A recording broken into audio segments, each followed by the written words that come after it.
like I said at the start, even the Muslims who watch me, I always say the same thing to them. You would not be watching me if I was a virgin.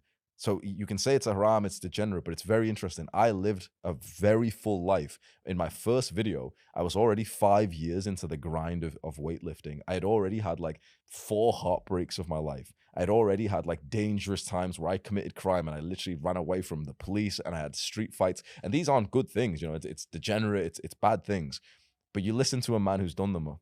If a guy's telling you about the time that he got into a street fight, sure, it's a bad thing that happened.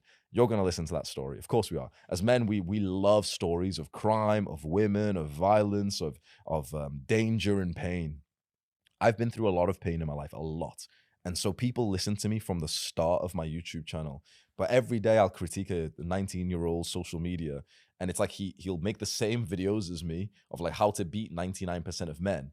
And I look at him like, bro, you're still in the 99%. What are you on about? You live with your parents. What you like? You wear like We have that in the finance world as well. Like, there's some kids that make videos like how to become rich. It's like, mate, you're not even rich yet. Why are you making these videos? you're It doesn't make 15 sense. years old. Yeah. Like, Kids talking about buying real estate. It's like, bro, you're literally 16. Like, Yeah. you can't even do your it. prefrontal cortex hasn't even developed It's yet, just bro. mental.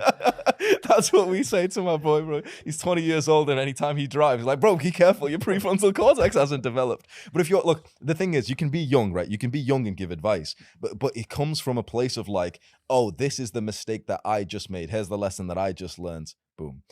The problem is they watch Andrew Tate, they watch me, and then they try and speak in the same way that I do. I have the right to look to the camera and say, weightlifting will change your life. I have the right to say, this is how you attract a girl, because I've done it. It's the quantity, it's the volume. I like, some men deserve to speak with conviction. I'm one of them. But if you're a young guy, you can still make awesome content, but you just speak in a more wholesome way of like, this is what I did. I really struggled with masturbating.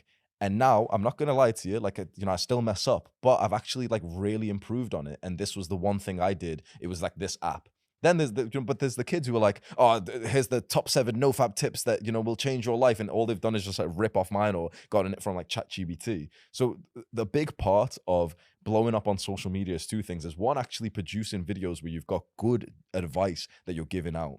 But 2, it's who you are behind the camera. Like, are you really about that life? These guys could check their phones right now and check what time I sent them a message. What, you could read it out. What time did I send you a message today? Read it out exactly. 5:01. What time did we finish up with Sneeko yesterday? Probably about midnight. You got home at like 12:30. I told these guys we'd wake up at 5 to hit a workout. At 5:01, they got a message from me. They were both asleep. I hit it anyway. I'm about that life. So when I say 5 a.m. wake ups, you know, top productivity tips, I deserve to say that. And so that's why it's so powerful. And then let's say, along with being that guy, you get to do, this is so powerful that I've personally done, which I'm sure you guys have done, and anyone else who's popped off on education. You connect the webs between your understanding of different topics. So if I'm giving advice on dating, I'll give a gym analogy that fits, and it will click for guys in the space of dating and fitness. They'll know that I know what I'm talking about, because I'll tell them, oh, it's like progressive overload. You've just got to speak to 2 girls a day. And in the, you know, you'll start like leveling up from there. And then you start to create like your own culture of your advice, that now I'm being unique. Truthfully, I'm not saying anything unique. It's like everyone said the same things: 1 gram per pound of body weight for protein, and speak to 2 girls a day, and speak like this. But when you start to connect webs of understanding through your own stories, that's why people will listen to you. So if there's someone who is posting already, which they should be, but they're not getting much traction, I'd literally say to them, like, the advice you're giving is probably not that good. Or if it is good advice, it's probably because you shouldn't be giving it, because you haven't even taken the advice yourself.